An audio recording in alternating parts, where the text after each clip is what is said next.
Hi friends, നമസ്കാരം. Krishna's story ടൈമിലേക്ക് എല്ലാവർക്കും സ്വാഗതം. ശ്യാമവർണ്ണൻ കഥ കേൾക്കാം. ശ്യാമവർണ്ണൻ ഇതുവരെ വായിച്ച ഭാഗങ്ങൾ എല്ലാവരും കേട്ടിരിക്കുമെന്ന് കരുതട്ടെ. കേൾക്കാത്തവർക്കായി ഡിസ്ക്രിപ്ഷനിൽ ലിങ്ക് കൊടുത്തിട്ടുണ്ട്. കൂടാതെ ഇതുവരെ ഈ ചാനലിലൂടെ വായിച്ച മറ്റു പുസ്തകങ്ങളുടെ ലിങ്കുകളും ഡിസ്ക്രിപ്ഷനിൽ കൊടുത്തിട്ടുണ്ട്. ശ്യാമവർണ്ണൻ എന്ന ഈ പുസ്തകത്തിൻ്റെ രചയിതാവ് ദേവദത്ത് പട്നായക്, മലയാളത്തിലുള്ള വിവർത്തനം ശ്രീലത എസ്, ഓഡിയോ കൃഷ്ണകുമാരി. എല്ലാവർക്കും ഭഗവാന്റെ അനുഗ്രഹാശിസുകൾ ഉണ്ടാകട്ടെ എന്ന് പ്രാർത്ഥിക്കുന്നു. ഇന്നത്തെ ഭാഗത്തിലേക്ക്. ഹരേ കൃഷ്ണ. ശ്യാമും രാധയും. പ്രണയത്തിൻ്റെ മണ്ഡലത്തിനുള്ളിൽ ഒരു രാധ നിന്നിരുന്നു. കൊടുക്കുന്നതിൽ നീ ഉദാരമതിയാണ്, പക്ഷെ സ്വീകരിക്കുന്നതിലും നീ ഉദാരമതി തന്നെയാണോ? സ്വീകരിക്കുവാൻ നീ എന്നെ അനുവദിക്കുമോ? സർവ്വതിൻ്റെയും നിയന്ത്രണം നിന്റെ കയ്യിലാണ്. ആ നിയന്ത്രണം കൈവിടുന്നത്ര നിനക്ക് എന്നെ വിശ്വസിക്കുവാൻ കഴിയുമോ? സൗന്ദര്യവും വശ്യശക്തിയും കൊണ്ട് സകലരെയും ആനന്ദിപ്പിക്കുന്ന നീ സ്വയം ആനന്ദിക്കുന്നതിനും അത്ഭുതപ്പെടുത്തുന്നതിനും നിന്നെ തന്നെ അനുവദിക്കുമോ? അവൾ ചോദിച്ചു. ആ നിമിഷം ഈ ആജ്ഞേയയായ ഗോപികയെ എല്ലാ യോഗിനിമാരിലും വെച്ച് ഏറ്റവും മികച്ചവൾ, എല്ലാ ദിവസങ്ങളിലും കാട്ടിലെ ഇരുണ്ട മൂലകളിൽ താൻ കണ്ടുപിടിക്കുന്നതിനായി ഒളിഞ്ഞിരുന്ന ദേവിയുടെ നിരതിശയകരമായ രൂപം എന്ന് ശ്യാം തിരിച്ചറിഞ്ഞു. എങ്ങനെയാണ് പരിമിതമായ ലോകത്തിൻ്റെ പരിധികളിൽ നിന്നുകൊണ്ട് തന്നെ അപരിമിതമായതിനോട് ഇടപെടേണ്ടതെന്ന് അവൾ കാണിച്ചു കൊടുക്കും. രണ്ടുപേരും ഒന്നിച്ചു വന്നു. ശരീരത്തിലും ശ്വാസത്തിലും ആത്മാവിലും ഒന്നു ചേർന്നു. അവരുടെ വസ്ത്രങ്ങൾ ഇടകലർന്നു, അവരുടെ തലമുടികൾ ഇടകലർന്നു. ഒരാൾ എവിടെയാണ് അവസാനിച്ചത് എന്നോ മറ്റേയാൾ എവിടെയാണ് ആരംഭിച്ചത് എന്നോ ആർക്കും മനസ്സിലായില്ല. എന്നിരുന്നാലും അന്യോന്യം സൗരഭ്യത്തിൽ പൊതിഞ്ഞുകൊണ്ടേയിരുന്നു. പിരിയേണ്ടുന്ന സമയം എപ്പോഴാണെന്ന് അവർ അറിഞ്ഞിരുന്നു. ഋഷഭാനുവിൻ്റെയും വീരബാലിയുടെയും മകളാണ് രാധ. അവളുടെ ഗ്രാമമായ ബർസാന വൃന്ദാവനത്തിന് സമീപത്തായിരുന്നു. 1700 വർഷങ്ങൾ പഴക്കമുള്ള ഹരിവംശത്തിൻ്റെ സമകാലീനമായ പ്രാകൃത് ഭാഷയിലുള്ള പ്രണയകാവ്യമായ ഹലയുടെ ഗാഥാസപ്തശതിയിൽ പശുക്കൾ ചവിട്ടിയെറിഞ്ഞ പൊടിയുടെ ഒരംശം രാധയുടെ കണ്ണുകളിൽ നിന്ന് കൃഷ്ണൻ നീക്കം ചെയ്യുന്നു. ആ പ്രവൃത്തിയിലൂടെ അവൾ തനിക്ക് പ്രിയപ്പെട്ടവളാണെന്ന് സ്ഥാപിക്കുകയും ചെയ്യുന്നു. താന്ത്രിക ബുദ്ധമതത്തിൽ ഒരു ഉപാസകനെ ആചാരപരമായ പങ്കാളിയായി സേവിച്ചിരുന്ന ഒരു രാധികയെക്കുറിച്ച് പരാമർശമുണ്ട്. 5-ാം നൂറ്റാണ്ടിലുള്ള പടതടിതകം എന്ന ചെറുനാടകം ഭാൻ ബ്രാക്കറ്റിൽ ഈ പ്രത്യേക രീതിയെക്കുറിച്ച് പരാമർശിക്കുന്നുണ്ട്.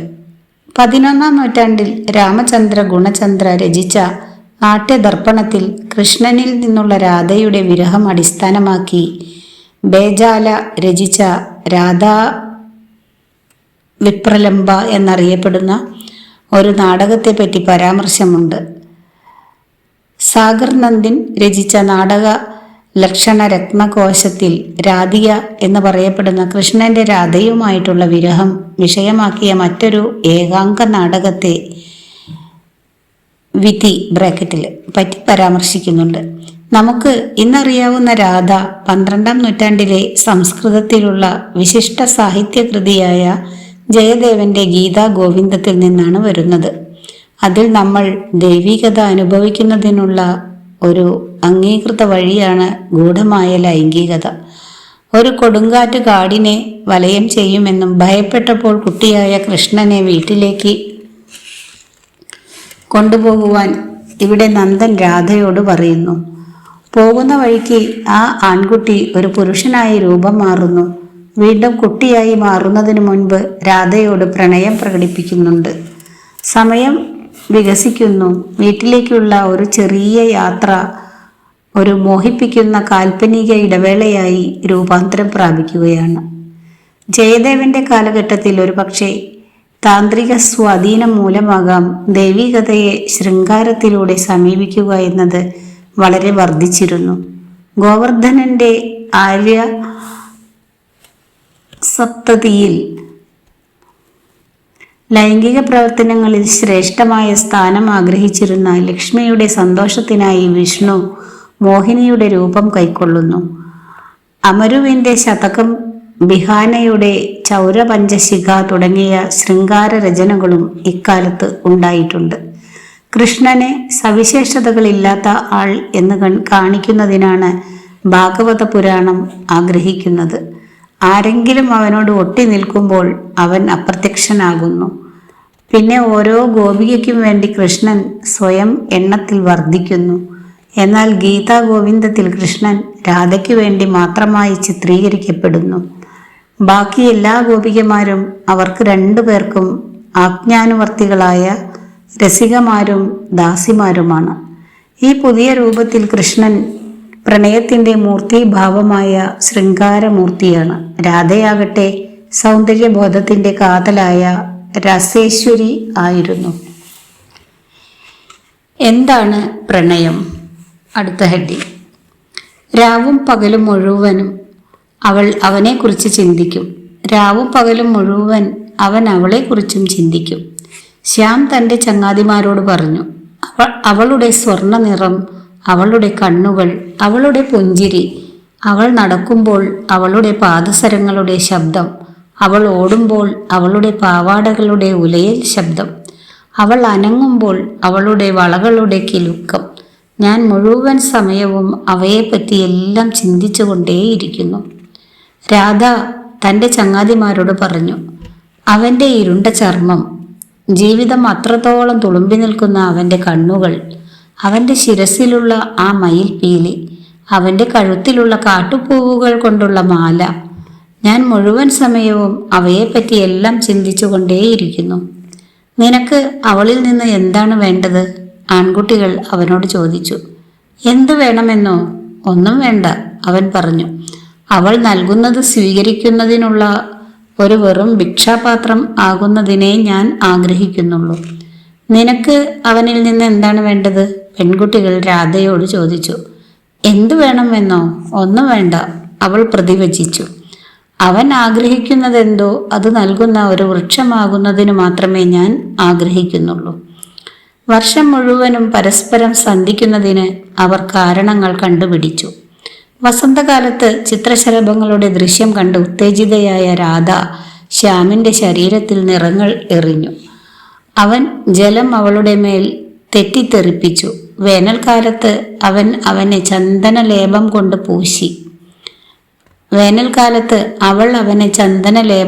പൂശി. കാരണം അവന് ചൂട് സഹിക്കാൻ പറ്റുമായിരുന്നില്ല. ശൈത്യകാലത്ത് അവൻ അവളെ ആലിംഗനം ചെയ്തു. കാരണം അവൾക്ക് തണുപ്പ് സഹിക്കാനാവുമായിരുന്നില്ല. മഴക്കാലത്ത് അവർ വൃക്ഷങ്ങൾക്കടിയിലും ഗുഹകളിലും അഭയം തേടി. അവൾ നദി മുറിച്ചു കടക്കുവാൻ ആഗ്രഹിച്ചപ്പോൾ അവൻ കടത്തുകാരനായി മാറി.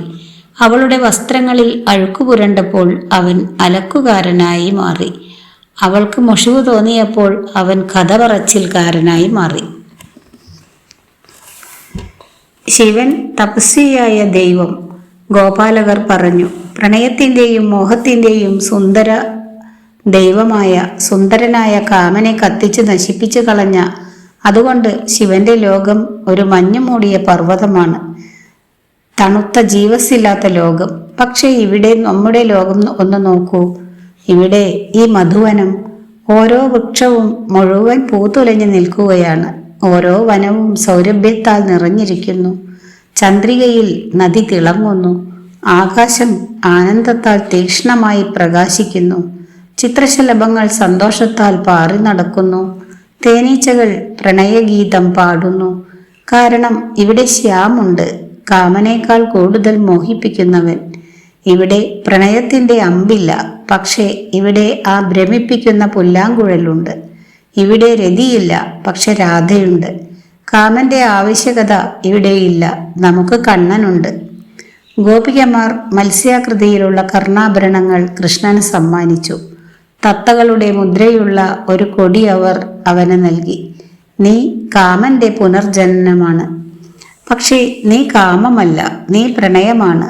നീ നൽകുന്നതിനാണ് ആഗ്രഹിക്കുന്നത്, സ്വീകരിക്കുന്നതിനല്ല. നീ ഒന്നും എടുക്കുന്നില്ല.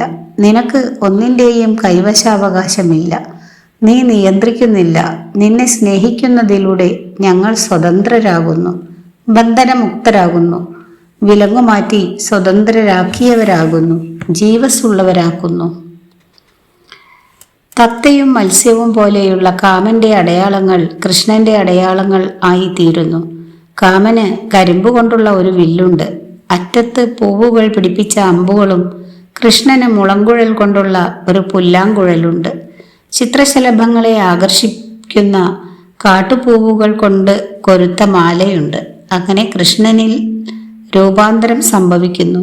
രാജാക്കന്മാർക്കും കൊട്ടാര ദാസികൾക്കും പ്രിയപ്പെട്ട കാമന്റെ വസന്തോത്സവം, മദന ഉത്സവം, ഇന്ദ്രിയാവബോധങ്ങളെ ഉണർത്തുന്നതിനായി നിറങ്ങളും ഉത്തേജിതമായ ശരീരത്തെ ശാന്തമാക്കുന്നതിനായി ജലവും ഉപയോഗിക്കുന്ന ഹോളി ആഘോഷമായി മാറുന്നു.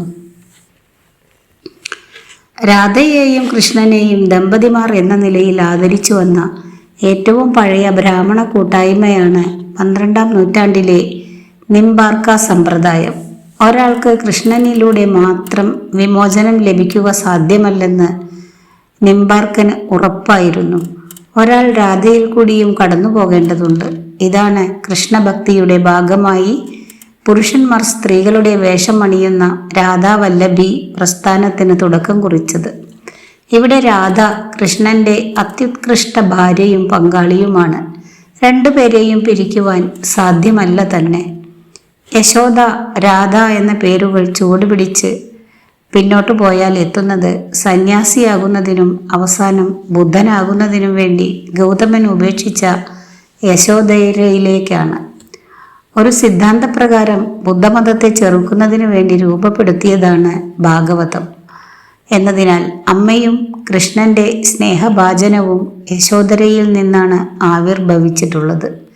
യശോദ എന്ന പേര് ആവിർഭവിച്ചിട്ടുള്ളത് യശോധര എന്ന രാജ്ഞിയുടെ പേരിൻ്റെ ആദ്യ ഭാഗമായ യശോവിൽ നിന്നും രാധ ആ പേരിൻ്റെ രണ്ടാം ഭാഗമായ ധരയിൽ നിന്നുമാണ്.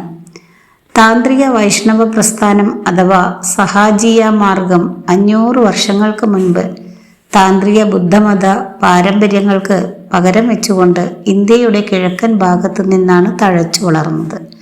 സഹജ എന്നതിൻ്റെ അർത്ഥം നൈസർഗികമായത് എന്നാണ്.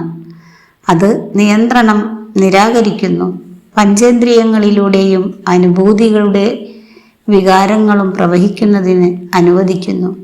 ബംഗാളിലെ ചാന്ദിദാസ്, മിഥിലയിലെ വിദ്യാപതി എന്നിവർ ഈ പാരമ്പര്യങ്ങളുടെ ഭാഗമായിരുന്നു.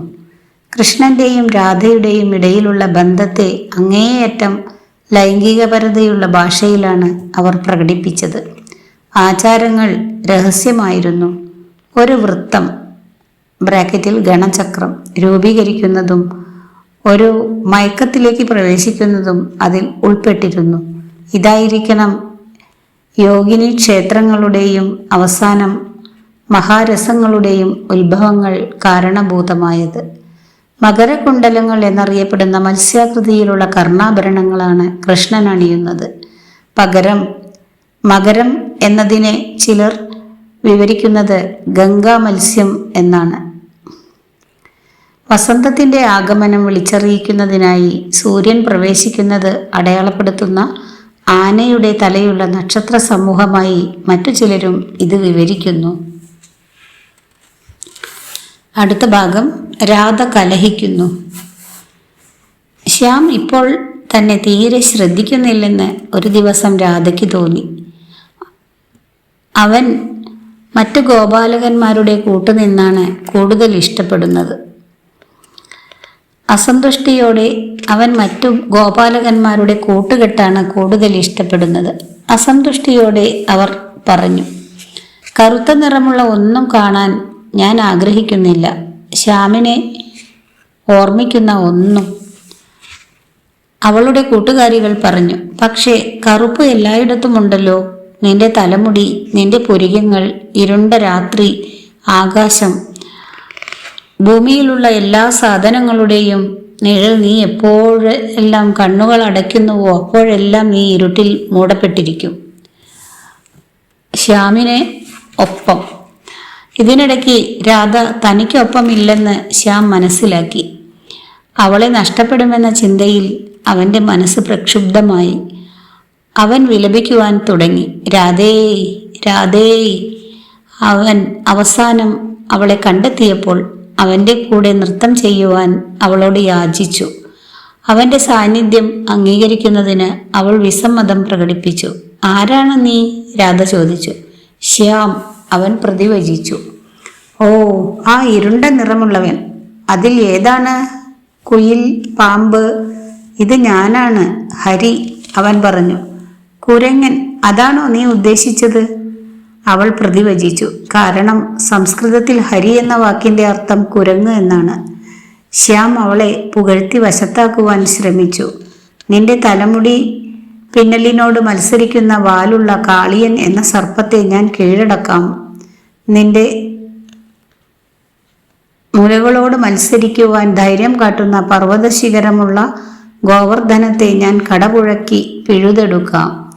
അവൻ അവൾക്ക് സമ്മാനങ്ങൾ നൽകി. അവൻ അവളുടെ കനിവിനായി അപേക്ഷിച്ചു. അവൻ അവളോട് മാപ്പിരന്നു. അവസാനം അവൾക്ക് അവനോട് അനുകമ്പ തോന്നുന്നതിനു വേണ്ടി അവൻ അവളുടെ കാൽക്കൽ വീണു. ഒരു പുരുഷനും ചെയ്യുന്നതല്ല ഇത് കണ്ടുകൊണ്ടിരുന്ന സ്ത്രീകൾ അഭിപ്രായപ്പെട്ടു.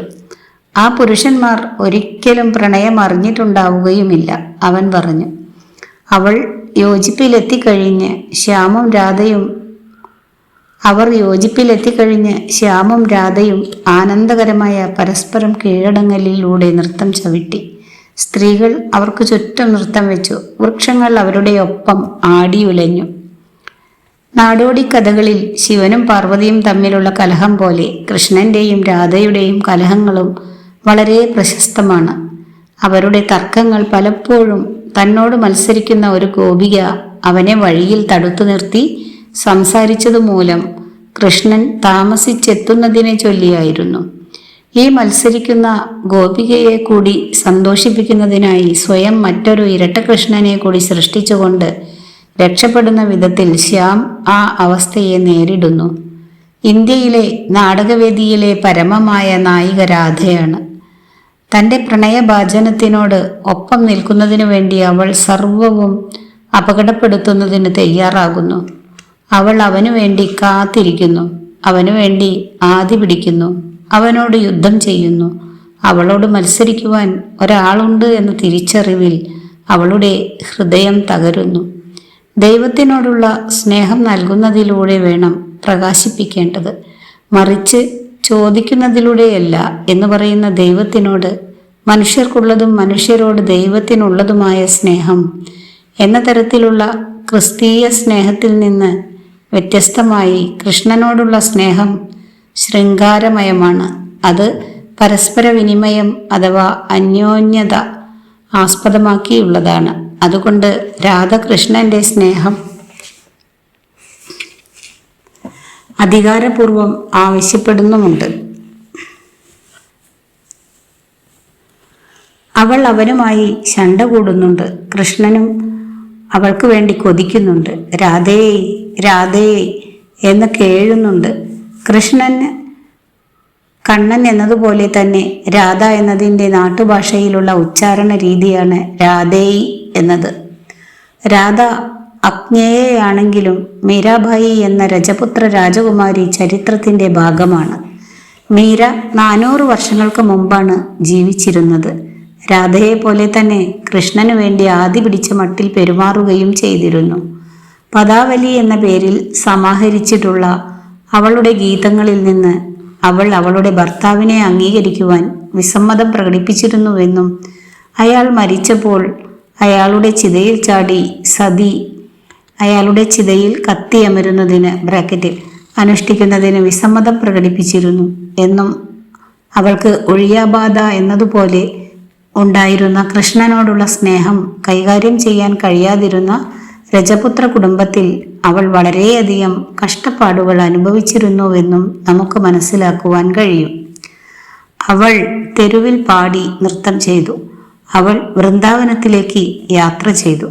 അവൾ ഒരു സ്ത്രീയാണ് എന്ന കാരണത്തിൻ്റെ പേരിൽ ജീവാ ഗോസ്വാമി അവളെ കാണുവാൻ വിസമ്മതം പ്രകടിപ്പിച്ചപ്പോൾ അവൾ മറുപടി പറഞ്ഞു, പക്ഷേ ഞാൻ കരുതിയിരുന്നത് വ്രജയിലുള്ള ഒരേയൊരു പുരുഷൻ കൃഷ്ണനാണെന്നായിരുന്നു. നമ്മളെല്ലാവരും സ്ത്രീകളാണ്, അവൻ്റെ ഗോപികമാർ. പുരുഷ ശരീരങ്ങളിലോ സ്ത്രീ ശരീരങ്ങളിലോ ഉള്ളവർ. തൻ്റെ രജപുത്ര കുടുംബത്തിലേക്ക് മടങ്ങിപ്പോകാൻ നിർബന്ധിതയായപ്പോൾ അവൾ ദ്വാരകയിൽ ഉണ്ടായിരുന്ന കൃഷ്ണവിഗ്രഹത്തിൽ വിലയം പ്രാപിച്ചു. അവളുടെ ബന്ധുജനങ്ങൾക്ക് ആകെ കണ്ടെത്താനായത് വിഗ്രഹത്തിൽ ചുറ്റിയിരുന്ന അവളുടെ വെളുത്ത വസ്ത്രം മാത്രമാണ്. 18-ാം നൂറ്റാണ്ടിൽ തഞ്ചാവൂരിലെ നായക രാജാക്കന്മാരുടെ രാജസദസ്സുകളിലെ കൊട്ടാരദാസിയായിരുന്നു മുദ്ദുപളനി. തെലുങ്കു ഭാഷയിൽ രാധിക സാന്ത്വനം ബ്രാക്കറ്റിൽ രാധയെ പ്രസാദിപ്പിക്കൽ. 500-ൽ പരം പ്രണയ കവിതകളുടെ സമാഹാരം രചിച്ചു. ഇവിടെ രാധ കൃഷ്ണന്റെ അമ്മായിയും പ്രണയിനിയും ആണ്. കൃഷ്ണൻ വിവാഹം കഴിക്കേണ്ടത് രാധ വളർത്തിക്കൊണ്ടുവന്ന ഇള എന്ന പെൺകുട്ടിയെയാണ്. ശൃംഗാരം നടത്തുന്ന കല രാധ കൃഷ്ണനെ അഭ്യസിപ്പിക്കുന്നു. ചെറിയ പെൺകുട്ടിയുടെ കൈകളിൽ കൃഷ്ണൻ തന്നെ മറന്നുപോകുമെന്ന ആശയത്തോട് സ്വയം കീഴടങ്ങുന്നു. എന്നാൽ കൃഷ്ണൻ രാധയുടെ സമീപത്തേക്ക് മടങ്ങി വരുന്നു. ഇത് രാജകീയ അന്തഃപുരത്തിൻ്റെ ഉള്ളറകളിൽ സംഭവിക്കുന്ന പുറത്തേക്ക് അറിയപ്പെടാത്ത കാര്യങ്ങളിൽ നിന്ന് വ്യക്തമായും പ്രചോദനം ഉൾക്കൊണ്ടതാണ്. 19-ാം നൂറ്റാണ്ടിൽ വിക്ടോറിയ ഭരണകാലത്തെ രൂക്ഷ വിമർശനത്തെ തുടർന്ന് കൃഷ്ണാരാധനയെ ശുദ്ധീകരിക്കുവാൻ ആഗ്രഹിച്ചിരുന്ന അതിരൂക്ഷ വധാർമ്മിക ആചാരങ്ങൾ പിന്തുടർന്നിരുന്ന ഹിന്ദുമത വിശ്വാസികളിലെ ഒരു വിഭാഗം ഇത് നിരോധിച്ചു. പ്രണയത്തിലായ ഒരു പുരുഷൻ ഒരു സ്ത്രീയോട് പാദങ്ങളിൽ വീഴുക എന്ന ആശയം പുരുഷ മേധാവിത്വം നിലനിൽക്കുന്ന ഒരു സമൂഹത്തിൽ അംഗീകരിക്കുവാൻ ബുദ്ധിമുട്ടായിരുന്നു. ഗീതാ ഗോവിന്ദത്തിൽ ഈ സംഭവം എഴുതുന്നതിന് ജയദേവൻ വിസമ്മതിച്ചു. പക്ഷേ അദ്ദേഹത്തിൻ്റെ അഭാവത്തിൽ ആ രൂപം കൈക്കൊണ്ട് കൃഷ്ണൻ തന്നെ ഈ വരികൾ എഴുതി എന്നാണ് പറയപ്പെടുന്നത്. സ്മരഗരൾ ഖണ്ഡന മമ ശിരസി മണ്ഡന ദഹി പാദപല്ലവമുദാരം ബ്രാക്കറ്റിൽ പ്രണയം കൊണ്ട് മുറിവേറ്റ ഇരുണ്ട ചർമ്മമുള്ളവനായ പ്രഭു പൂവ് പോലെ വെളുത്ത നിറമുള്ള രാധയോട് അവളുടെ ലോലമായ പാദങ്ങൾ തൻ്റെ തലയിൽ വെക്കുന്നതിന് ആവശ്യപ്പെടുന്നു എന്ന്. ഇതോടുകൂടി ഇന്നത്തെ ഭാഗം അവസാനിപ്പിക്കുകയാണ്. അടുത്ത ഭാഗമായ മഹാരസങ്ങളിൽ ഉള്ള നടരാജൻ എന്ന ഭാഗം അടുത്ത ദിവസം കേൾപ്പിക്കാം. വീഡിയോ ഇഷ്ടമായാൽ എല്ലാവരും ഒന്ന് ലൈക്ക് ചെയ്യുക, ഷെയർ ചെയ്യുക, സബ്സ്ക്രൈബ് ചെയ്യാത്തവർ സബ്സ്ക്രൈബ് കൂടി ചെയ്യുക. താങ്ക്